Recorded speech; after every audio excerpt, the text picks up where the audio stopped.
بسم اللہ الرحمن الرحیم۔ مصر میں زمانہ جاہلیت سے یہ دستور چلا آ رہا تھا کہ جب بھی دریائے نیل ٹھہر جاتا تو ایک حسین اور خوبصورت لڑکی کو قتل کر کے دریا کے حوالے کر دیا جاتا تو دریائے نیل پھر حسب معمول چل پڑتا۔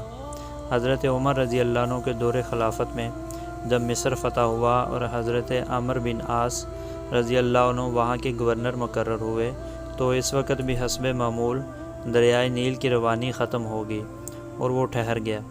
اس موقع پر حضرت عمرو بن عاص رضی اللہ عنہ سے لوگوں نے اس دستور کا ذکر کر کے اس کے مطابق عمل کی اجازت چاہی۔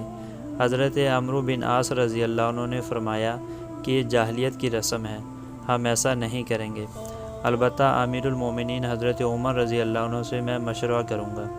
چنانچہ حضرت عمرو رضی اللہ عنہ نے امیر المومنین کو خط لکھا اور اس واقعہ کی پوری تفصیل بیان کر کے مشورہ چاہا۔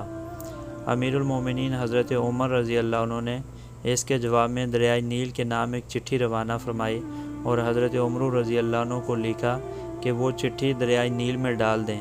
اس چٹھی کا مضمون یہ تھا کہ یہ اللہ کے بندے عمر کی طرف سے دریائے نیل کے نام، اما بعد اگر تو اے دریائے نیل اپنی طرف سے جاری ہوتا تھا تو مت جاری ہو، اور اگر اللہ واحد و قہار نے تجھ کو جاری کیا تو ہم اسی سے سوال کرتے ہیں کہ وہ تجھ کو جاری کر دے۔